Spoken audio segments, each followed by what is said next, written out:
সোনা পাখি, তোমারে মুই বলতে পারতেছি না। ছোটবেলায় একটি বিজ্ঞাপনে কাজ করে সবার নজরে আসেন প্রার্থনা ফারদিন দিঘি। তবে তিনি একসময় জনপ্রিয় প্রয়াত নায়িকা দোয়েলের মেয়ে। মার থেকেই পেয়েছেন অভিনয়ের গুণ। তিনি বর্তমানে সবার প্রিয় নায়িকা হয়েই বিনোদন জগতে কাজ করে যাচ্ছেন সফলতার সঙ্গে। তবে শোনা যাচ্ছে তিনি প্রেমও করছেন, আর প্রেমের এই গুঞ্জন জনপ্রিয় ইউটিউবার তৌহিদ আফ্রিকে ঘিরে আবর্তিত হচ্ছে। এই বিষয়ে দিঘি নিজেই কথা বলেছেন, মুখ খুলেছেন তৌহিদ আফ্রিদিও। এবার ঈদে বেসরকারি টেলিভিশনের কথা বলতে গিয়ে তিনি বলেন তার পছন্দ ও অপছন্দের কথা। জনপ্রিয় ইউটিউবার তৌহিদ আফ্রিদির সঙ্গে তার প্রেমের গুঞ্জন চলছে কিছুদিন ধরে। এই বিষয়ে দিঘি বলেন, এটি সম্পূর্ণ মিথ্যা কথা। এটি তৌহিদ আফ্রিদি নিজেও বলবে, সে শুধুই আমার বন্ধু। কিন্তু তৌহিদ আফ্রিদি ও দিঘিকে নিয়ে কেন এমন গুঞ্জন? কারণ তাদের অনেক টিকটক ভিডিও ও স্থিরচিত্রে ঘনিষ্ঠভাবে দেখা গেছে।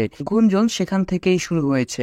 এ প্রসঙ্গে তৌহিদ আফ্রিদি বলেন, কে বা কারা আগে থেকেই দিঘির সঙ্গে আমার প্রেমের গুঞ্জন উঠিয়ে রেখেছে? একদমই ভুয়া খবর। সে আমার ভালো বন্ধু ছিল। বরং এসব গুজবের কারণে এখন দিঘির সঙ্গে আমার তেমন যোগাযোগই হয় না। ওর সঙ্গে আমার কোনোদিন প্রেমের সম্পর্ক ছিল না। মানুষ কেন এই রটনা রটায় তাও বুঝি না।